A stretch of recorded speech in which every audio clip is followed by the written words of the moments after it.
তুই তারিণী চোখের তারা।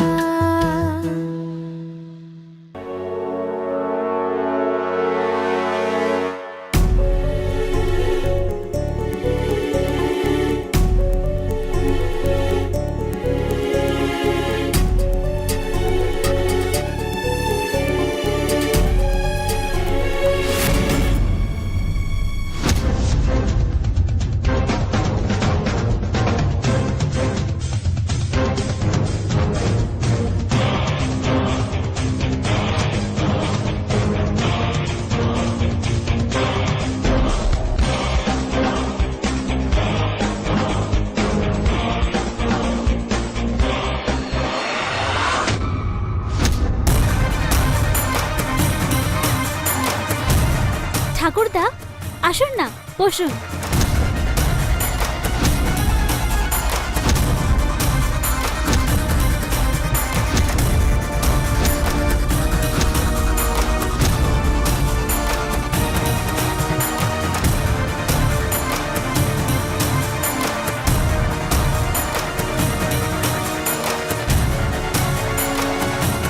তারা তো সাহস কম নয়, সোজা গিয়ে ঠাকুরদার চেয়ারে বসে পড়লো। তারা, মা ওঠো, চলো তুমি এখানে বসো, বসো। বাবা আসুন।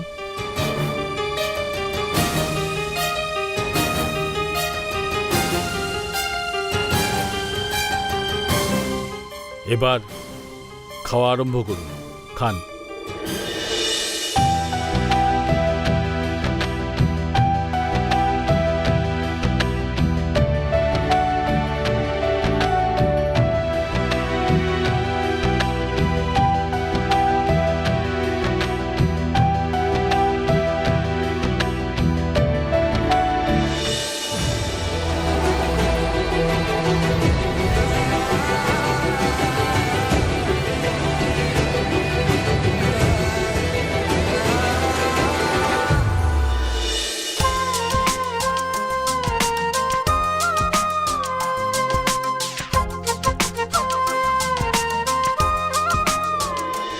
ওয়াও, কি টেস্টি! মোহিনী দেবী, আপনাদের এই খাবারটা কে বানিয়েছে? খুব টেস্টি। তনুজা ম্যাডাম, আপনার যদি এই ডিশটা এত পছন্দ হয় তাহলে আমার কাছে এর একটা রেসিপি বুক আছে। আমি আপনাকে ওর একটা কপি দিয়ে দেবো, আপনার যেটা পছন্দ ওটা বানিয়ে নেবেন।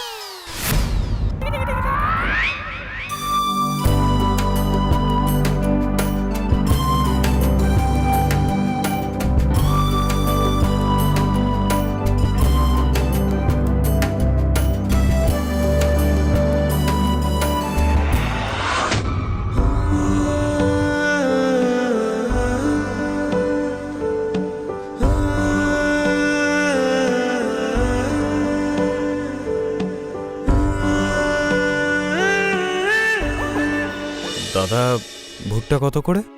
কত টাকা? 20 টাকা। লেবু দিয়ে দেবো দাদা? অল্প করে দিন। এই নিন।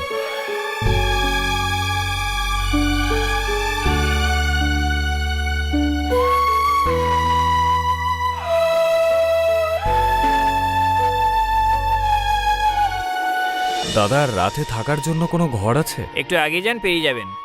আচ্ছা, সেখান থেকে পটনাই হাউসটা কত দূরে? মন্দিরের পাশেই।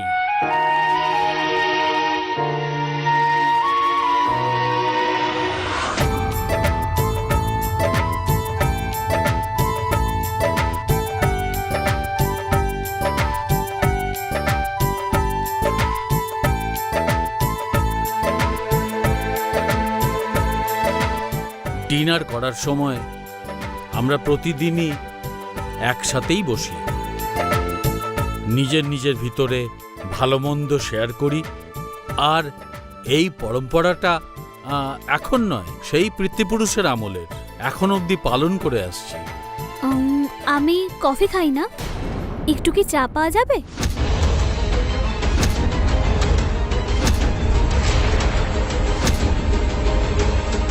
হ্যাঁ হ্যাঁ হ্যাঁ, পাবে তো। সামনে একটা দোকান আছে, সেখানে যাও।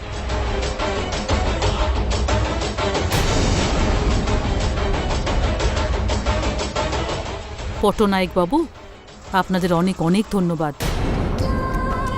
আমার মেয়ে অনেক জন্মের পুণ্যের ফলে আপনাদের মতো সমৃদ্ধ পরিবারে ও বউ হতে চলেছে। তুষারের মতো ছেলে আর এত ভালো পরিবার, আমি তো বলবো আমার মেয়ে খুব ভাগ্যবতী।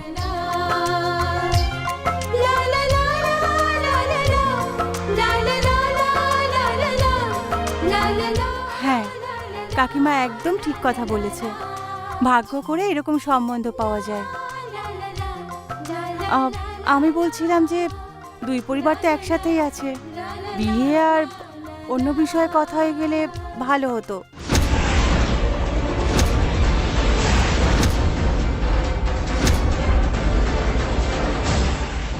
বিয়ে ছাড়া আর অন্য কথা কি বলা যায় না? কথা আর কি, এই যে নেওয়া দেওয়ার কথা, কত কি যৌতুক নেবে, কি ডিমান্ড করবে, সেই সব কথা।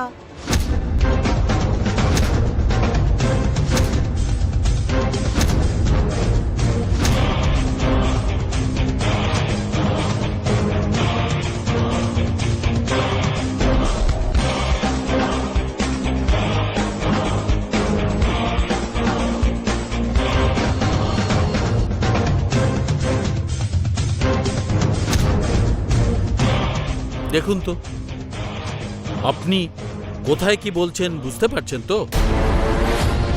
আপনি বোধহয় জানেন না, ইন্ডিয়ান পেনাল কোডের 498-এ আর 304B এই ধারা অনুযায়ী সরকার 1961 সালে এটা দেওয়া ও নেওয়ার বদলে আইন প্রণয়ন করেছে।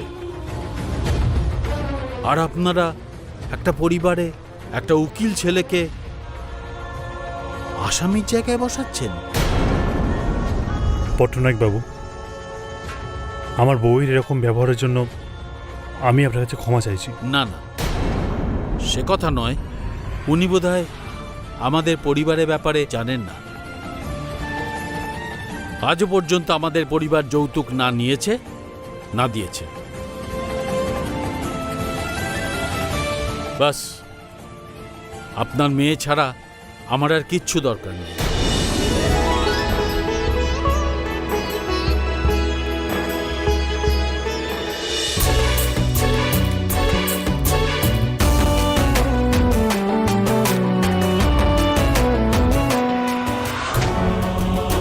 স্যার, এই পটনাই হাউসটা কোথায় আপনি জানেন কি? এই রোডের ওপারে।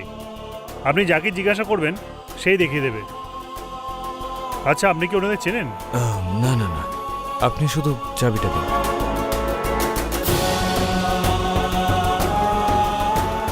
তারিণী, আমি এখানে এসেছি মানে আমি আমার মনের কথা তোমায় বলেই যাব।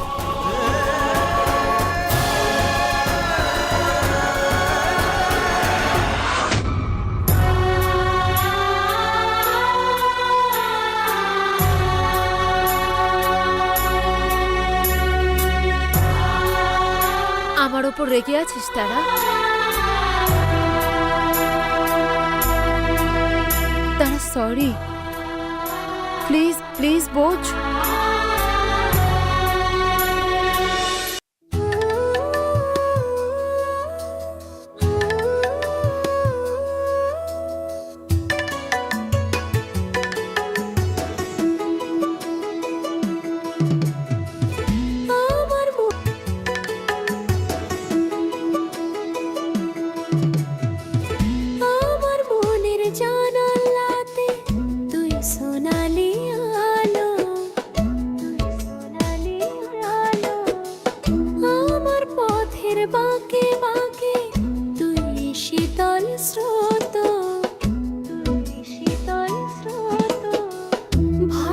ছিল পেছে দে তোর মতন বন, মনে রাখবে দুনিয়া আমাদেরই গল্প।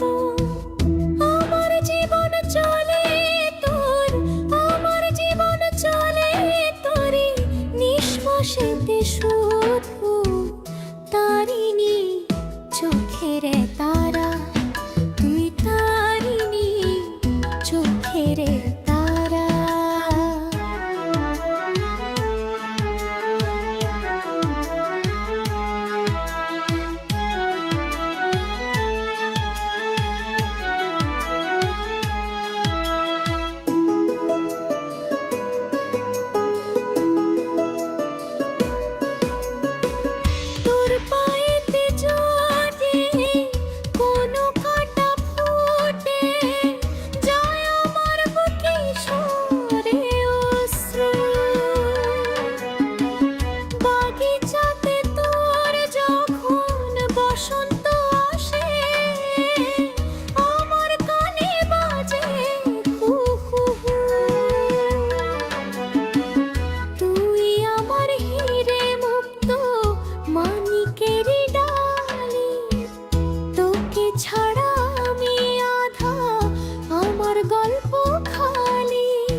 এমনটা কি কখনো হতে পারে?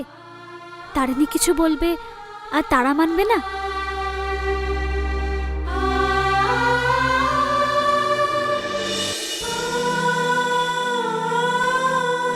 শরীর তো আমাদের দুটো, কিন্তু মন তো আমাদের একটাই। আর তাছাড়া আমি আর কতদিন তোর ওপর রেগে থাকতে পারবো? আর কিছুদিন পরে তো তুই আমাকে সারা জীবনের জন্য ছেড়ে চলে যাবি।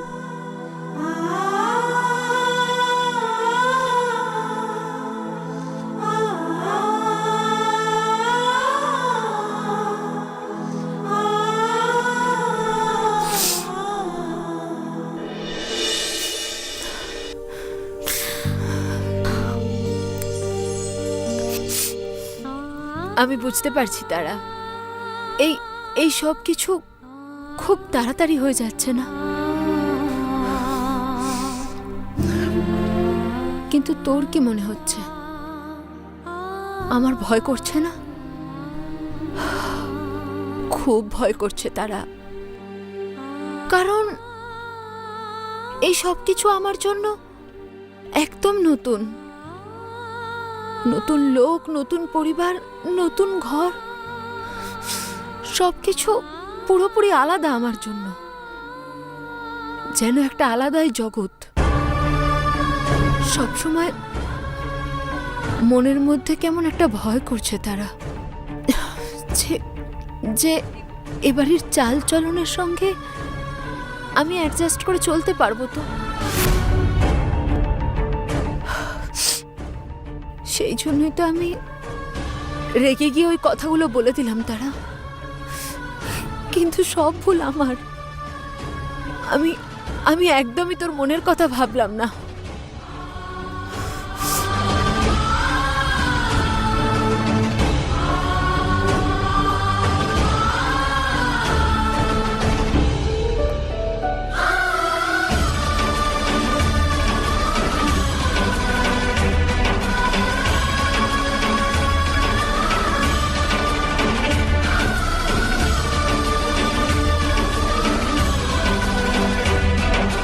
I'm sorry, দিদি।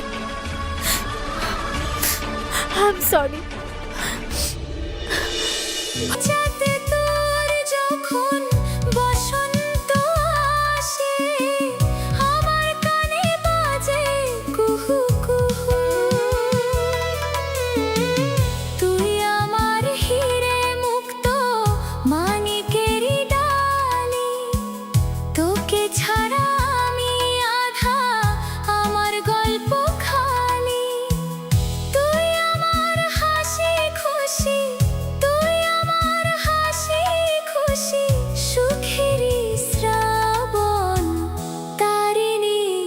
চোখের তারা তুই, তারিণী চোখের তারা।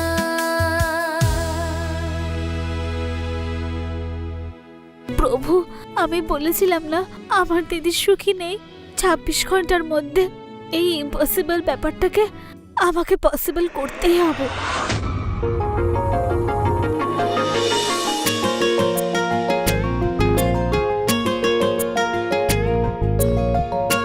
তোমাকে আমার মনের কথা বলতে অনেক দেরি করে ফেললাম তারিণী, কিন্তু এখন আর না, সব বলে দেব।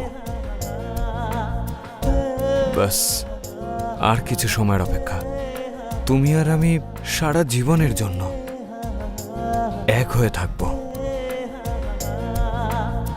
সারা জীবন সুখী হয়ে থাকব, সারা জীবন।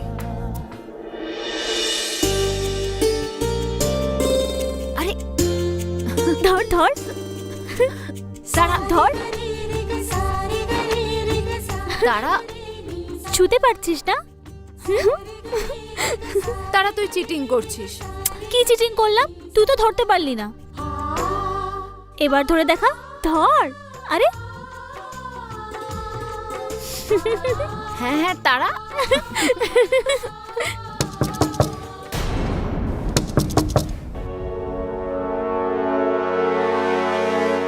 ওফো, আমাদের দুই বোনকে একসাথে ভালো করে টাইম স্পেন্ডও করতে দেবে না। এটা বাড়ি না এটা জেল? দিদি কে দেখ তো কে এসছে।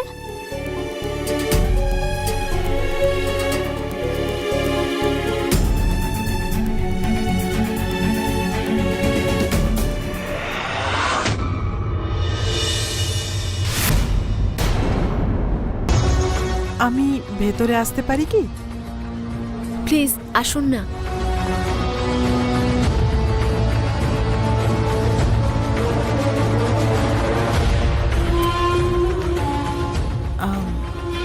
আমি তোমাদের দুজনকে ডিস্টার্ব করলাম না তো? না না, সেরকম কিছুই না, বসুন না। না না, আমি ঠিক আছি। ব্যাস তোমার সাথে একটু কথা বলেই চলে যাব। আমি এটা বলতে এসেছিলাম যে তুষারের জন্যে আমি অনেকগুলো মেয়ে দেখে ফেলেছি, কিন্তু তুমি সেই মেয়ে যাকে আমার প্রথম দেখাতেই পছন্দ হয়েছে। আমাদের বাড়ির রীতিনীতি, আদর্শ আর সংস্কারে খাপ খাওয়ানোর মতো সব রকম গুণ আমি তোমার মধ্যে দেখতে পাই। তাই তুমি আমার তুষার আর এই বাড়ির জন্য উপযুক্ত মেয়ে। বাই দ্য ওয়ে, সব বাড়িতেই কিছু নিয়ম থেকে থাকে, সেরকম এই বাড়িতেও কিছু রীতিনীতি আছে। সেই সবই তুমি আস্তে আস্তে বুঝে যাবে। ঠিক আছে, এখন আমি আসি। Good night. Good night. Good night. Good night. না না, আমি বন্ধ করে দিচ্ছি।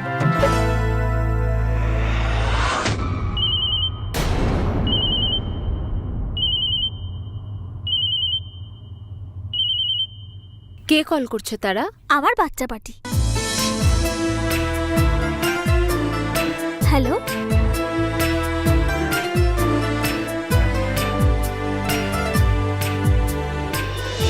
হ্যালো, বাচ্চা পার্টি?